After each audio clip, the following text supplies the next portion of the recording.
ताजा अपडेट्स के लिए सब्सक्राइब करें हमारे YouTube चैनल को और साथ ही बेल आइकन को दबाएं। स्थानीयों को दरकिनार व बाहर के बेरोजगारों से प्यार क्यों?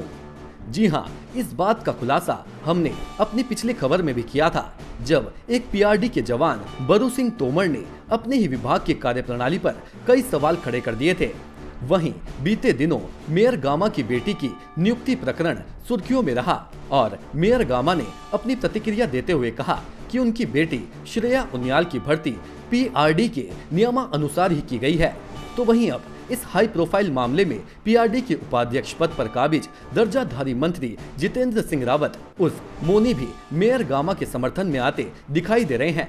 श्रमिक मंच संवाददाता द्वारा पूछे गए सवाल पर दर्जाधारी मंत्री मोनी ने बताया कि मेयर गामा ने एक संदेश देने की कोशिश की है कि देहरादून के प्रथम नागरिक की बेटी भी एक सिस्टम के अनुसार एक छोटी सी जॉब के लिए अपनी इच्छा जाहिर कर सकती है और नियुक्ति से पूर्व श्रेया ने पीआरडी मानकों के अनुसार ही नियुक्ति पाई है।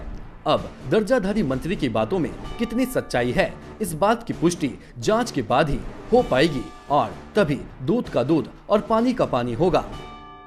गामा जी ने अपनी लड़की को लेखा कार के लिए भेजा गया और जो है ना तो ट्रेनिंग है और कैरियर रजिस्ट्रेशन करवा दिया गया है। जब मैं समझता हूँ कि जब हम देखते हैं अपने चारों तरफ, तो एक जो नेता है उसका बेटा कहीं ना कहीं या उसके बच्चे जो है नेतागिरी में ही आगे आना चाहते हैं बिना कुछ किए, लेकिन महापौर जी की सुपुत्री ने उस लाइन को ना चुनकर एक साधारण जो बच्चे रहते हैं, जो अभ्यर्थी रहते हैं, उनके अनुसार उन्होंने अपना एक ये उदाहरण यहाँ पर दिया है और मैं उनको भी बहुत बहुत शुभकामनाएं देता हूँ उनके भविष्य में। जितने सवाल ये उठता है, यदि आपकी बात माने तो फिर आपके ही अधिकार विभाग के अधिकारी आवाज़ क्यों उठाए कि इसके रजिस्ट्रेशन पहले से पूर्व से नहीं किए गए थे? नहीं, सबके रजिस्ट्रेशन बच्चे हम लोगों के पास बायोडाटा दे देते हैं और जिस हिसाब से हमारे पास पोस्ट आती है, चूँकि मुझे जानकारी मिली है कि वो सीए का कोर्स कर रही है और पूर्ण रूप से उस जो पोस्ट आई थी उसके लिए वो पूरी योग्यता रखती है और बाकी जो बच्चे जितने भी हमारे पास बायोडाटा आए थे उनमें कोई इतनी क्वालिफिकेशन, इतनी क्वालिफाइड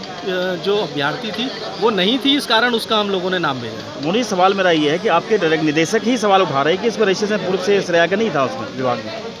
नहीं, अगर वो कह रहे हैं तो इसमें देखने की आवश्यकता है, लेकिन जहाँ तक मेरी जानकारी है हमारे पास बच्चों के बायोडाटा आते हैं, उसमें इस प्रकार का इस तरीके से कोई रजिस्ट्रेशन नहीं होता है। लेकिन अगर जैसे हम लोग पर्टिकुलरली जैसे अगर सुरक्षा गार्ड भेजते हैं तो उन लोगों को हम जो बाकायदा हम लोगों की ट्रेनिंग होती है उस पोस्ट में हम लोग वैसे भेजते हैं। लेकिन जिस प्रकार से जो ये लेखाकार का पद था, इसमें हम लोगों के पास जो बायोडाटा आए थे उसका परीक्षण करके हम लोगों ने वो भेजा है।